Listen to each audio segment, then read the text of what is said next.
বসন্ত পঞ্চমী বা সরস্বতী পুজো স্পেশাল একটি প্রসাদ রান্না করে দেখাবো আজকে। চাইলে এভাবে বাড়িতে বানিয়ে নিতে পারেন। বসন্ত পঞ্চমীর প্রসাদ রান্নার জন্য আমি এখানে একটা গাজর গ্রেট করে নিয়েছি। আমি এখানে একটা বড় সাইজের গাজর গ্রেট করে নিয়েছি। আর আমি এখানে একটা ইনগ্রিডিয়েন্ট ইউজ করছি, সেটা হচ্ছে এই কাস্টার্ড পাউডার। আমি এখানে ভ্যানিলা কাস্টার্ড পাউডার দিয়েছি। আপনাদের কাছে যদি না থাকে তাহলে একটু গুঁড়ো দুধ গুলে নেবেন। মিল্ক পাউডার দেওয়ার কারণে টেস্ট ও ফ্লেভার দুটোই খুব ভালো আসবে। আর হ্যাঁ, আপনারা আমার ভিডিও কোথা থেকে দেখছেন অবশ্যই কমেন্ট করে জানাবেন, তাতে আমি আপনাদের ধন্যবাদ জানাতে পারবো।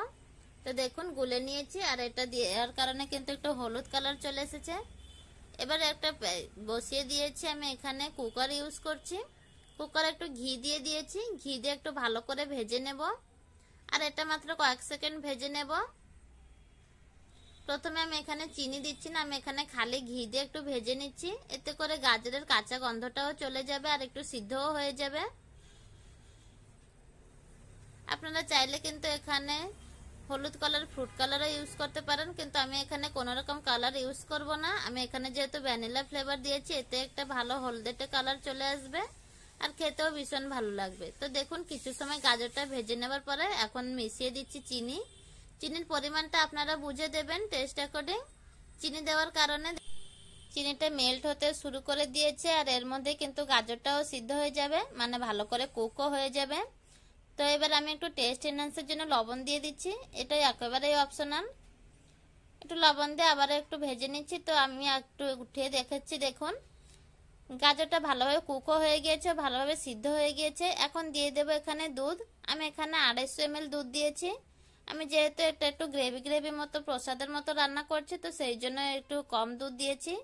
আপনারা যদি গাজরের পায়েস রান্না করেন তাহলে একটু বেশি দুধের পরিমাণটা দরকার হবে।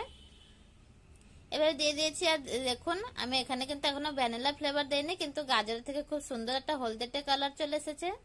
বসন্ত পঞ্চমীতে যেহেতু হলুদ রংটা খুবই শুভ হয়, সেই জন্য আপনাদের যদি ভালো লেগে থাকে তাহলে এটা একবার বানিয়ে দেখতে পারেন। তো কাস্টার্ড পাউডার দেওয়ার সাথে সাথে কিন্তু অনবরত নেড়ে যেতে হবে, কারণ এটা কিন্তু খুব জলদি ঘনত্ব আকারে পরিণত হয়।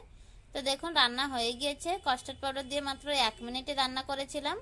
তারপরে এবার গরম গরম সার্ভ করে নিচ্ছি। আর এটা আপনারা গরম চাইলেও খেতে পারেন অথবা ঠান্ডা করেও খেতে পারেন, দুটোই কিন্তু খুবই ভালো লাগে।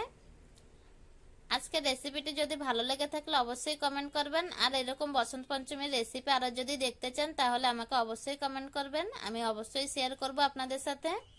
আজকের রেসিপিটি কেমন হলো অবশ্যই জানাবেন, আর ভালো লেগে থাকলে অবশ্যই চ্যানেলটিকে সাবস্ক্রাইব করে নেবেন।